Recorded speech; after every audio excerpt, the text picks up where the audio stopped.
everybody. Welcome to episode number 27 of the Sharper Edge podcast. Glad to be here. Glad you decided to stop by once again.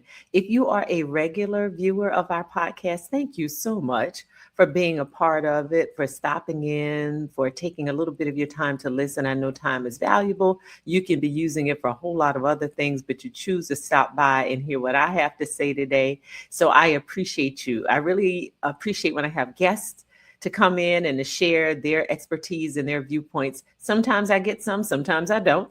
And in those instances, it's just me. And today it's just me. But I hope that what I have to share with you today is going to be useful to you because I want to give you practical advice around communications. Now, communications is a huge, huge, huge topic. There's so many aspects of it. So many aspects of it that we don't do well. And so I want to tackle one part of it because, the premise of this podcast is people issues. And so I like to try to deal with some of the people issues. And when it comes to communications, there are all sorts of people issues. I train on these, I coach on these all the time. So today I am one of these people issues, and I've learned to temper mine a little bit. But I want to help you in the event that you are one of these people as well, or you have to deal with one of these people and you don't know quite how. So I'm going to give you some practical advice around how to deal with talkative people. Let's take a listen. All right, so full confession, I am a talkative person. I would need to be for the type of work I do. I am a trainer and facilitator. I am a public speaker. I am a coach. But the one thing I'll say about coaching is as much as I talked, doing coaching has taught me how to be an even better listener. It's about self-awareness, as I've always talked about. That's the common theme and thread that runs through all of these podcasts. It's us being aware of us, how we show up in certain spaces. So for those of us who are talkative people, we realize that we can come across as a bit much for people, and especially those who are not as talkative, people who don't indulge in small talk or just general conversations. They speak when spoken to, they contribute when asked, or if they have something of import to say. And then otherwise, they don't mind just being by themselves, off in silence, just chilling and being more cerebral, just thinking about things.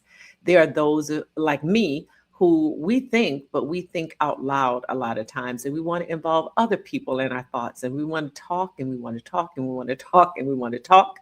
And that can be a bit of an annoyance for people who don't indulge that way. So knowing that, and I got to say, way back when I was about maybe, I don't know, 6, 7 years old, I used to love watching the news with my dad. I couldn't wait till he came home from work. We would sit there and watch Walter Cronkite, if I can get his name, Walter Cronkite was the dude, right? There was also Peter Jennings on ABC, Connie Chung. There was Dan Rather. There was Tom Brokaw. I mean, Carol Simpson. I watched all these people growing up. 6 o'clock news was the thing. So it wasn't too far-fetched that when I finally got a chance to get into college, I went for broadcast journalism. And that became what I wanted to do for my life and my career. I attained that broadcast journalism degree in 1987 from Louisiana State University, LSU, go Tigers, and started my first job in radio in Baton Rouge. So I've always talked, right? But when I was around 6 or 7 and I used to watch the news, that was a thing that I thought I wanted to do and, ended up doing a bit of it. But my dad would always say, "You're going to be an attorney or something, aren't you?" And he meant that to say that because I talked so much. I was always trying to express my viewpoints. I was opinionated, I guess, at that age, had a lot to say. And it was a kind of a dichotomy in my life because I was also pretty shy. I would speak to people I knew very well and a lot, but you put me in around people I didn't feel as comfortable with, and especially adults, I would shrink back, didn't have a lot to say. Now I talk to any and everybody, right? I have grown and matured and have had the benefit of speaking to people all over the world at this particular point. So it's okay. And I realize that we're just people being people trying to navigate a world where all of us have our insecurities and where we all struggle to try to understand what we're facing every day, and both externally and internally. So when it comes to this whole, idea of communications, because we are a talkative bunch, we can sometimes get in the way of those people who need peace, those people who need just simple information or for us to get to the point. And sometimes we don't do that very well. So I want to point out three things in particular. I'm going to try to be succinct myself today because this is what I encourage in others who are like me. And I'm going to point out three things that we tend to do that get in the way of other people being able to communicate with us and to stay in a space where they're going to listen to us. And three things that you all can do when you're dealing with people like us so that it doesn't make it too awkward for you and you can find a way of escape if that's what's necessary. All right. So here we go. So, number one of the things that talkative people ought to always be aware of is how verbose they are. So basically, we talk a lot and we use a lot of words to say the things we need to say. We might take 200 words to say what somebody else can say in 20 words. We might take 15 or 20 minutes to explain something that could be explained in only 5 minutes. So, one of the things I try to encourage people who tend to talk a lot and use too much context, too much detail in what they're saying, is to figure out a way to say what you need to say in more succinct ways. There are lots of ways to pare down what you're saying to a point where people will stay connected with you. They will give you the time and listen to you if you'll just get to the point. And in today's very busy society, especially if you're in a work environment, people don't have all day for you to share some big long story, right? Some long meandering story, because that's what happens too. That's going to be point two. I'll tell you that in a minute. Our stories tend to take off and go in different directions. So we need to be succinct and to the point. One exercise I try to get people to do, because I worked in radio, I told you I did that right out of college. I was on the air, but I also wrote copy for commercials because I had a dual role. I sold advertising mostly during the day, and I did the news in the afternoon drive. So, in selling advertising, I worked for such a small station. And remember, this is the late 80s. Not only did we sell advertising to our clients, but we had to come back and get copy written. And so I had to write my own copy. Most people had to write their own copy. I would write other people's copy too if they just weren't that good at it. So I got used to writing in 30 and 60-second sound bites. You have to be able to sell whatever your client is trying to sell. You had to make the message strong. It had to have impact. They had to get it out to the audience that they were trying to reach, and they had to do it in such a way that people would want to come and spend money with them.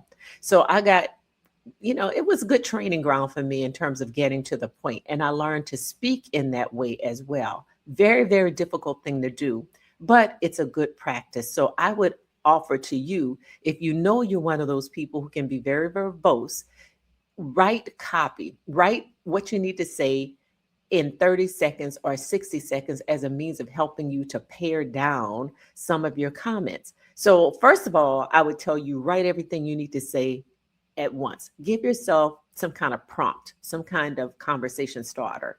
Use it as a question. Respond to the question just as you would word for word if you were talking to somebody. Then go back through everything you wrote and the way you would have said it and see how many words you can scratch, how many of them you can mark out, and then pare it down to something that has not just the context, but the meaning behind what you're trying to say, the purpose for what you're saying, and the point you're trying to make. And you can do that in short order. So do that as a means of improving the way you talk to people in a more succinct way. Think of the last time you spoke with someone and you could tell you were going on too long by the verbal or the nonverbal cues they gave you. Generally, you'll see people's eyes glaze over or they become a bit distracted. They might be looking in other directions. That's them looking for a way of escape from you. You can tell they're no longer tracking with you. You lost them somewhere along the way because their body language is going to reveal that. And you know that you've gone on too long. But sometimes we almost feel like we can't control ourselves. We don't even know how to wrap up what we're trying to say. And for those who are self-deprecating, I have heard you many times say, "Hey, I know I'm going on a little bit long." Or they'll say, to make a long story even longer. Some of them will say, or to make a long story short. They know they're talking a lot. It's almost as if they don't know how to cut themselves off. So they will alert the listener to the fact that they understand they're going on too long, but they don't know how to stop. Some of them will stop themselves and say, hey, listen, I know I've been talking way too long. You've been gracious enough to listen to me. Let me just stop for a minute and let you finish. But they haven't really finished their thought. And as soon as that other person starts talking, they're going to interject in it soon after. Point number two, I alluded to it in point number one. Not only do talkative people talk too long, but they tend to meander off into these different directions that diverge from what the original point was, but it's kind of associated. And that happens because they're talking too long and too much. So, what happens to a person who talks a lot is their brains are working like double time, probably double the time that people who speak less tend to think about what's going on. So they have lots and lots of ideas in their heads. Those ideas are firing off all at once. They're coming in like a flood. And that person is trying to decipher which one of these ideas they want to say. So you'll notice that their volume might get a little bit louder, but their pace is quickly moving. It's moving a lot faster because they're trying to finish that one thing they're talking about before they hop to the next thing. As they're having these competing thoughts in their minds, because they're saying what they're saying, it associates with some other thought that they have. And so now they got all of these thoughts that they're trying to speak to. And you'll notice they go off on all of these different tangents. They've removed themselves from what they originally intended to say. And now they're off on down some rabbit hole. And they want you to follow them and you have no clue what they're talking about because it has nothing to do with what the original intent was. So you'll find that there's just a lot going on in the conversation, and they'll even stop sometimes and say, now wait, where was I going with that? We confuse ourselves at times because our brains are moving so quickly. We fumble over our words a lot of times because we're trying so hard to say what we need to say. Sometimes we misspeak and we might say a wrong day or a wrong name or a wrong place, not because we don't know it or we're losing it or anything of that sort. It's just that we're talking so fast. We're not always thinking as fast as we're talking. And even if we are thinking that fast, we're thinking about multiple things at once. So we're not paying as close attention to what we're saying, and the words are tumbling out of our mouths. And sometimes we just kind of lose our way in there. So you'll find that we're all over the place. One of the things I would recommend to the talker or the talkative person is to slow down and to stick with whatever it is you're talking about. Be mindful, be in the moment when you are speaking. Think about the things that you are saying. Hear yourself. And not only that, look at who you're speaking with and see if they are engaged. Are they intent in listening to what you're saying? Do you have eye contact with that individual? Are they nodding along? Or even if they're saying no, it's because they're hearing what you're saying and they just don't agree with it. Nonetheless, you have their ear. So it's when we lose people that we have to be most concerned. So just think about what you're putting out there, how you're putting it out there. Try to shut down all of the other noise that's going on and be focused on the messaging that you are sharing. And finally, the other reason why talkative people talk so long is because they get mired in details. So for those of you who are talkative, I'd highly encourage you to try not to go so much into the details and stay, unless that's what's necessary for what you're talking about. But even so, the details of a particular topic may be pertinent to resolving an issue. Oftentimes when we talk, we get into storytelling mode. So the details we offer are not very substantive. We're just running off at the mouth and going down all these different pathways to get to our point. And so sometimes in those associated thoughts that I just mentioned in point two, what we're doing is thinking out loud or saying out loud the things that we're thinking. So we're just pretty much processing our story verbally, when in actuality, most people will keep that in their heads and just get to the point. We share everything. So it could be something as simple as somebody who witnessed an accident. So this person might say something like, oh yeah, so I was up on the corner when I saw this lady plow into this other man. I was actually going to the store, and I tend to go that route sometimes, but I try to avoid it because that's a place where a lot of accidents happen. And I've seen a lot of accidents, not just seen it myself, but I've seen a lot of them reported in that area. So, and if you go to the website for highway patrol, you'll see that that can be a very dangerous place to go. So, I try to avoid. And listen, I told my neighbors, because one time one of my neighbors told me, and then they're all off, right? Bring it back to what you witnessed, talk only about that, and leave all of the extraneous stuff out of the way. But that's what we tend to do. We add so much detail that has nothing to do with nothing. It's just us thinking through all those things, and then we verbalize it. And that's when you lose your people. Folks are like, what is she talking about? What does he mean? Can he just get to the point? Can they do what's necessary to finish this conversation?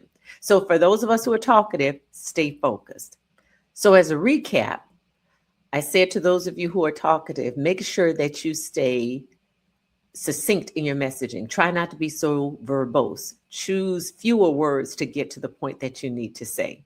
Secondly, and supporting that, stay focused in what you're saying so that you're not meandering off into all kinds of different paths because you have associated something in your thinking and you're missing the main point. You can't get back to the main point because you're too busy wandering off in your communications.